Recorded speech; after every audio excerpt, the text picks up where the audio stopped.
Hello friend, আমরা এখন ready হচ্ছি, সাজুগুজু করে রেডি হয়ে যাব মন্দারমণি ঘুরতে। এখন সোনুকে রেডি করে দিচ্ছে ওর মা।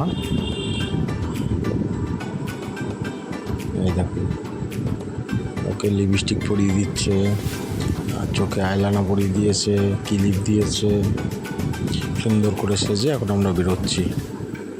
এখন আমরা গাড়িতে আছি, গাড়ির থেকে সমুদ্রটা দেখো কত সুন্দর লাগছে।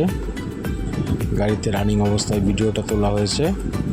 কি সুন্দর বীজটা, দারুণ লাগছে ঢেউগুলো। এই যে দেখো সবাই ভেতরে আছে, সোনু আছে, সোনুর মা আছে, শক্তির বউ, শক্তির মেয়ে, সুজনের মেয়ে, সবাই আমরা একসাথে আছি। এখন আমরা মন্দারমণি যাচ্ছি। তো মন্দারমণি আমরা চলে এসেছি। দেখো মন্দারমণি বীজটা কত সুন্দর, চারিদিকে শুধু বালি আর বালি, সমতল। এখানে স্নান করে খুব মজা।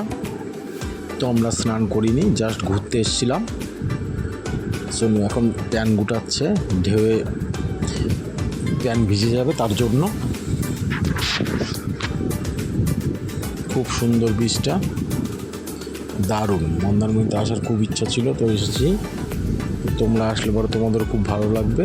তো যারা এসেছো তারা তো জানোই কীরকম মন্দারমণিটা, খুব সুন্দর। তো বন্ধুরা, ভিডিওটা দেখো, ভিডিওটা যদি ভালো লাগে লাইক কমেন্ট শেয়ার করে দিও প্লিজ। মন্দারমণি বীজটাতে এত সুন্দর ঢেউগুলো আসছে। এটা হচ্ছে তোমার শঙ্করপুরে আরও বেশি সুন্দর, কারণ এখানে যে পাথরগুলো আছে সেই পাথরের মধ্যে ঢেউগুলো বাড়ি খেয়ে চারিদিকে জলটা ছিটকে যায়। ওই দৃশ্যটা আর অসাধারণ লাগে। সোনুর মা বসে আছে, আমি ভিডিও করছি।